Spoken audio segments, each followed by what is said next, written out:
Brother at the gas pump, did you get a flyer? You know your nationality? What's your nationality? If you don't mind me asking. That's a religion. Jehovah's Witness, that's religion. So do they teach you a nationality in Jehovah's Witness? What nation of people you descend from? Out of the Bible? Because God made 18 nations. He talk about nations all throughout the Bible.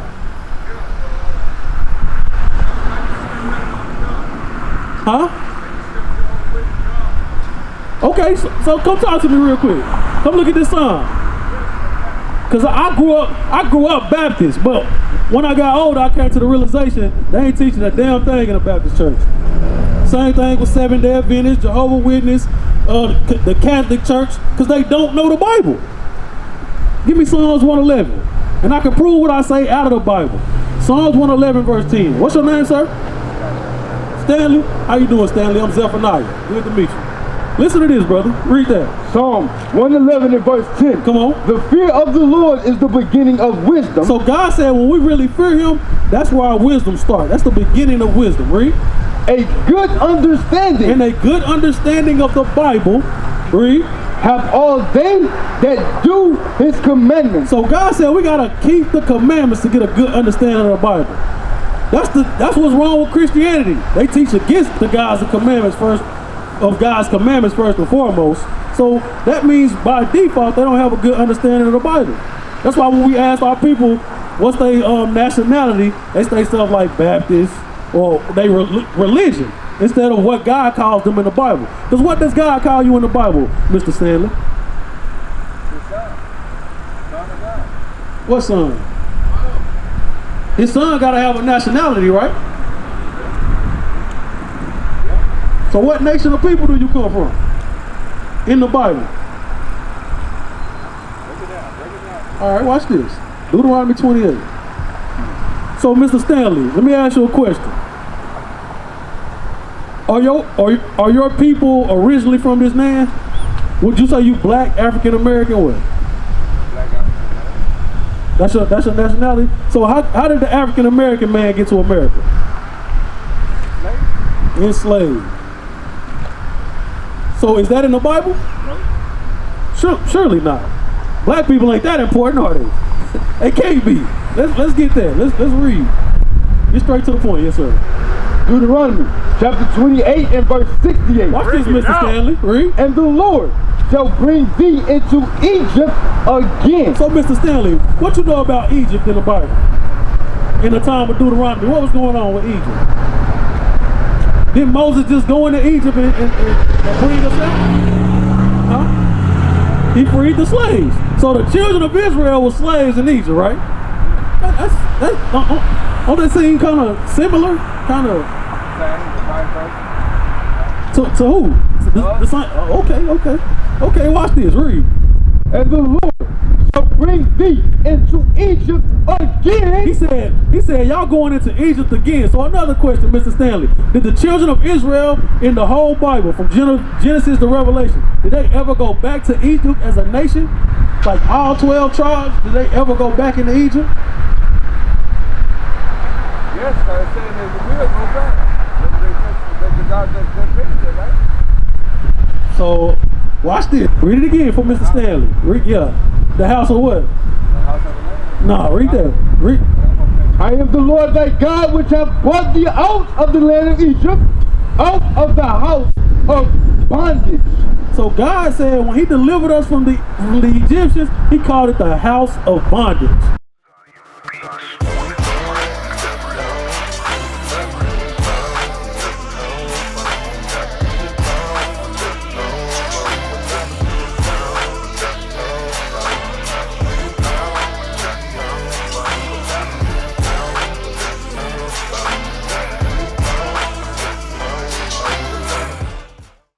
So go back to Deuteronomy 28. Deuteronomy 28 verse 68. Read. And the Lord shall bring thee into Egypt again. So God said y'all going into bondage again. So when he said Egypt, he was referring to slavery, bondage. So no, the children of Israel didn't go back into Egypt as a nation, like the whole nation. Some of our people went over there, but as a nation of people, we never went back. So when God is saying Egypt right here, he's just referring it to slavery, captivity. So, but right here, he's talking about a very specific captivity. Read that. And the Lord shall bring thee into Egypt again with ships. So he said, this time when y'all go into bondage, y'all going on ships. Ships. Slave ships. Look at that, Mr. Stanley. Look at, did that not happen to the so-called black African-American man? Were they not packed on those slave ships like sardines and shipped all over the world? You see the map? We ain't just come to America. Hold that, give me Deuteronomy 4:27. Even before that, God already prophesied it would happen. When you read the Bible, it's real redundant. He said the same thing over and over and over. Moses was warning the children of Israel. Hey, when I'm going to talk to God, this is what he's telling me. Read that. Deuteronomy 4:27. Come on. And the Lord shall scatter you among the nations, and ye shall be left few in number among the heathen, whither the Lord shall lead you. God said he will scatter us all over the world, and we'll be left few in number. What they call us today? That's a synonym for few in number. Minorities too. Don't they call us the minorities? But we're not the minority, we're the majority, but that's a label they put on us. But that's what God said right there in the Bible. I will scatter y'all everywhere, all over the earth, and they're gonna call y'all minorities. Right. That's why anywhere a black man go, he can go to China, he can go to Japan, he can go to Ukraine, he can go to Russia. You're gonna be called, like you said, a nigga. Right. And that word don't mean nothing but black. But that's all it means, but that's what God telling us in the Bible. So yes, Mr. Stanley, to answer your question, slave ships, our history is in the Bible. Yes, and we right. are that important. We're the greatest people on the earth. Right. And you not no damn black African American. God said you are Israelite. Yes. And we're gonna prove that. Go back to Deuteronomy 28. You are an Israelite. That's who you are. You can't escape that. Read.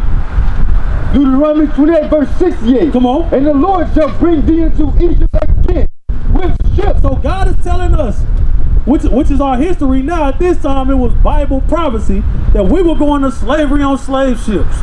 Did that not happen in 1492, 1619? That's Bible prophecy fulfilled. Read. By the way whereof I spake unto thee, thou shalt see it no more again. Come on. And there ye shall be sold unto your enemies. Did that not happen when we got off the slave ships? Sold, Negroes, $1,200. God said you're going to be sold to your enemies. Read. For bondmen and bondwomen. Slave men, slave women. That's what God's saying. That's your history, Mr. Stanley, in the Bible. Jump down to verse 48. Well, finish that out, then 48. And no man shall buy you. God said ain't no man gonna be able to redeem us. Cause you done seen a lot of stuff here in America, right? You seen the civil rights movement. We had Black Panthers, all these great men trying to stand up and redeem our people. God said can't no man redeem us, because that's Christ's job. But what the blacks and Hispanics can do to activate their redemption is keep God's commandments. Right. But I ain't trying to bust you. I thank you for that. Right, all praises, all praises. Watch, let me show you a little more. Read that verse 48 real quick. Verse 48. Therefore shalt thou serve thine enemies. So when we got out those slave ships, God said because we didn't want to serve him, now we got to serve our enemy. Who we serve today? The white man in all things we do. That's his gas that we pump into our cars. We go get food from him. We go get our clothes from him. You wear glasses. So for you to see, you gotta go to the white man. So he can prescribe you glasses so you can have vision. If you wanna shoot the deuce, you gotta go to the white man, Charmin, Angel Soft, to wipe your backside. That's what God's talking about right here. Read that.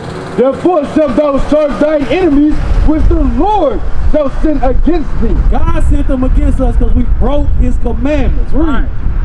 In hunger. For your food, your favorite meal, you got to go to the white man to get that. Read. And in thirst. And in nakedness. And when you thirsty, you got to go to the white man. When you want to put clothes on your back, you got to go to the white man. Read. And in want of all things. He said anything you want, a driver's license, a death certificate, if you want to buy land, whatever you want on this earth, we got to go to our enemies because we didn't want to serve our God. Right? And he shall put a yoke of iron upon thy neck. Look at that. That's more Bible prophecy. That happened to our people. This image right here, that's not a movie. That was a slave. Yeah, that's real life. Read that. That's what God telling you. Read that again. And he shall put a yoke of iron upon thy neck. And this man is going to put yokes of iron on your neck. Read. Until he have destroyed thee. He said what? Until he have destroyed thee. Mr. Stanley, he said until. You know what until means? A specific moment in time. So we had those yokes of iron on our neck until a specific moment of time, and then they came off. Meaning what? Because he said until he have destroyed thee.